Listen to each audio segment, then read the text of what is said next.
I think people feel better if they know there are people here who can respond immediately if there's a problem. We went up to Sodus Bay and worked in a shelter for 3 or 4 days, and that was our first taste of it.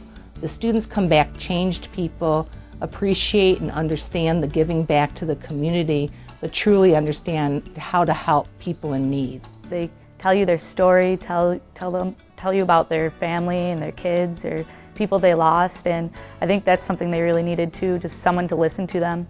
Without the Red Cross being there for the disaster relief, I couldn't imagine what people would have done. I received so many thanks every day. People, what was left in their house, they would come out and give it to us. The American Red Cross in Yates County recently celebrated its 90th anniversary. 90 years of providing life-saving services to our community.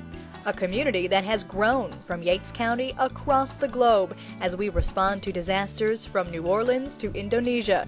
And we send emergency messages to military members overseas from their families here at home. Home is where we need your support too.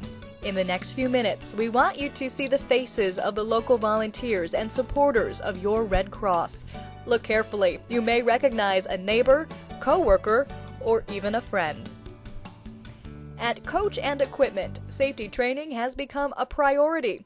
You'll find an AED machine in the cafeteria and more than a dozen people trained how to use it. Well, I think it's a morale booster, and I think the employees like it, that this is something they can use in their private lives at home and in other settings as well as on the job. We've got, as I said, 150 employees.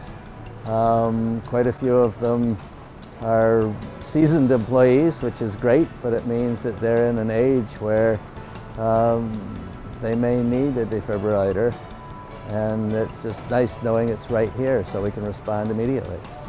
The Yates County Red Cross trains 1,400 people each year in life-saving skills such as first aid, CPR, and AED operation. The chapter also trains 50 kids each year in its babysitting course. Think about that the next time you leave your precious little ones in the hands of a teenager. Hal Brink received his free training at the Yates County Red Cross and put it to use right away.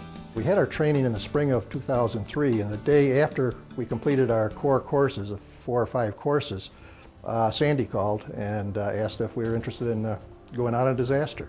So he didn't even know anything was going on at the time, but it was the ice storm up on Lake Ontario.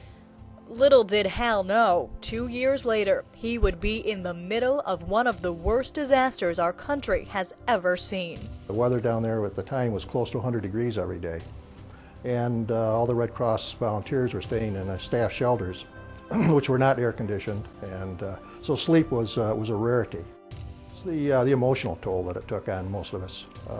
Just seeing all the damage and talking with the people, seeing things that hope we'll never see again. It was very emotional and mentally draining. The genuine thanks that you get from the people that you're down there helping.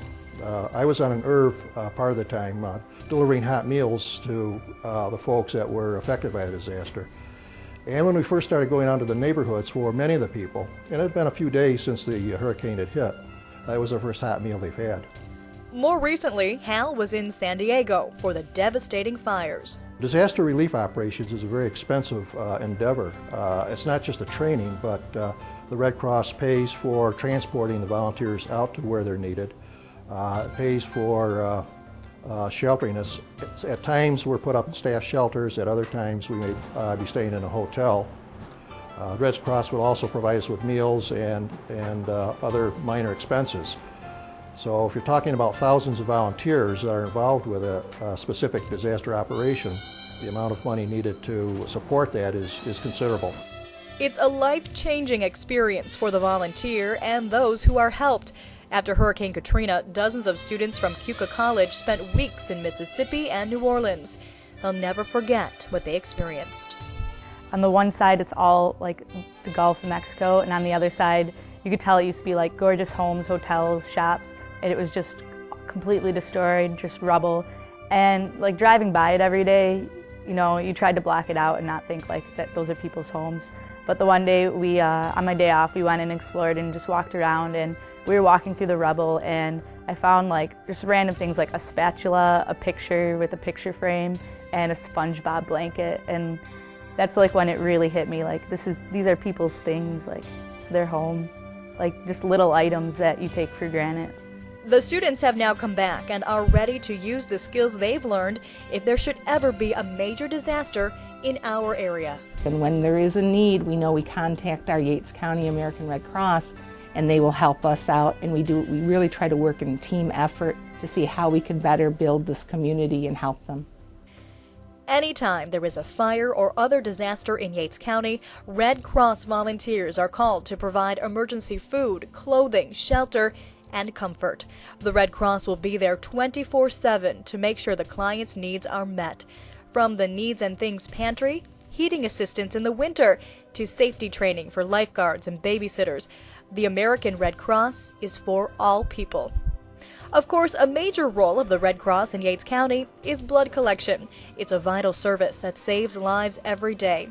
Apheresis donor Weldon Camo travels to West Henrietta every 2 weeks to give white blood cells and plasma. My health has been good. My health is still good.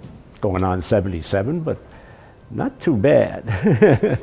Little pain in the knees here and there, you know, that's about it. But otherwise, no problems at all. And I'm so happy that I'm able to give now. You see, Weldon has a special reason. A special person, actually, whose memory he is honoring every time he gives. She had cancer, and it ended up that she died of cancer, mainly because she bled to death. Now here's, you know, a wonderful opportunity to say, why is it necessary to give this, and why spend that time? No problem. If I can save somebody's life and keep them from bleeding to death, I saw the need then, and that's why I'm happy doing it now. So whether it be your time, your blood, or your money, the Yates County chapter of the American Red Cross needs your help. Please consider a donation today.